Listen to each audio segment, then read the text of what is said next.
Hi guys, welcome back from Carly at the Herbathicary, and welcome to today's recipe, which is one of my favorites, an immune boosting tomato soup.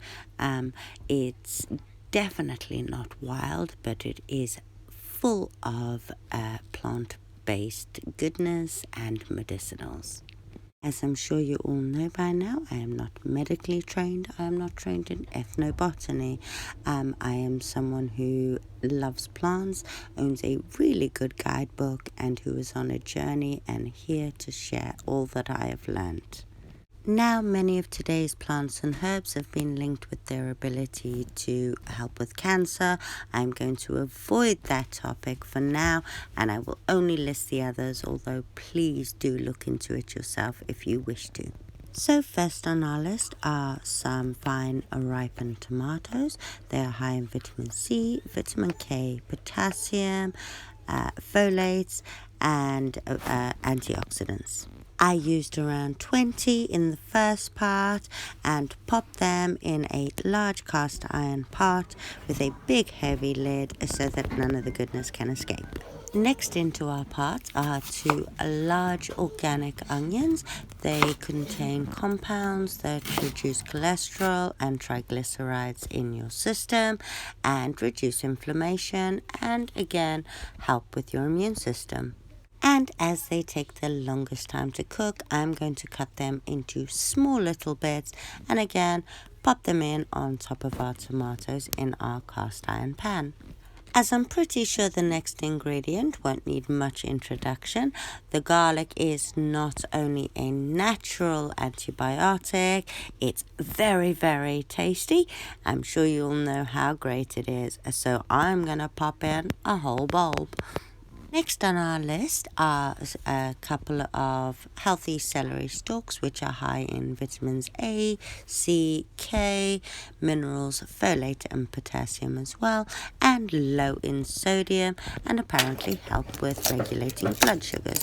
So we're going to give them a really fine chop because again they're quite fibrous, so we want them to reduce down as much as possible. Pop them into our nice big pot, and now we're going to move on to the herbs and the final ingredients. So I start with my parsley. I have two live living bunches here, and we'd want at least two good handfuls. So we'll take one of this one and one of the second one. As parsley is believed to help and regulate and modulate the immune system, also the digestive tract, help with digestion, as well as beating inflammation and helping protect the blood vessels. So we're going to give this a really good chop and make it fine so that it soaks in and all the goodness comes out. The next herb I like to add is rosemary.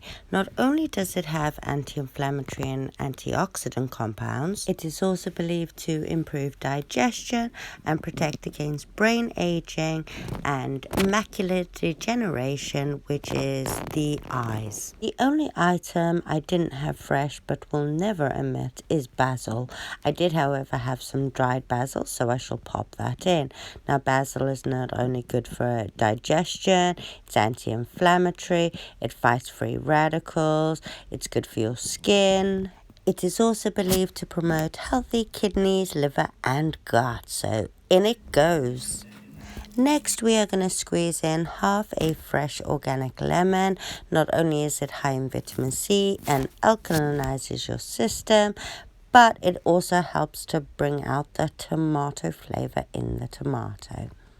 And our final ingredient, or almost final ingredient, is 1 heaped tablespoon of brown sugar. I like any sugar you like. You can use honey.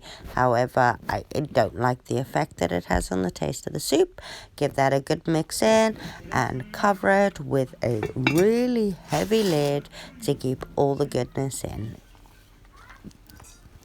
After about 40 minutes, you'll start to see the juice coming out of the veg.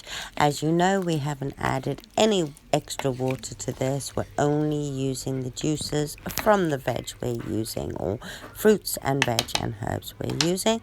So give that a good stir and pop your lid back on and leave it for another while. Now, this is after 2 hours. Everything's nice and soft and full of juice. My onions aren't quite soft yet, so we're going to have a little taste and then pop the lid back on and leave it for about another hour, I think.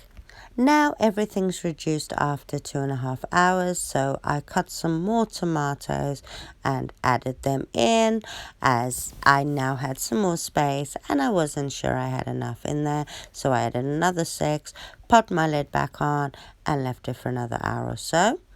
And after an hour, when everything was reduced, I added a little bit of salt, gave it another mix, and popped the lid back on, turned the heat off and allowed it to cool, so I can now pop it through either a food blender or a food processor. My kids don't really like the bits in mine, so I am going to pop mine through my Champion juicer, and that will take all the juice, all the bits out. Here we have the nice creamy soup. So I'll pop that back on the heat for a few minutes. As you can see from all of that veg, this is the small bit of pulp I have thanks to my Champion juicer. And I will serve this up with some fresh parsley for my little monkeys and some cheese and onion sandwiches for their tea. Thank you guys for coming back to the Herbothacary. Lovely to see you again.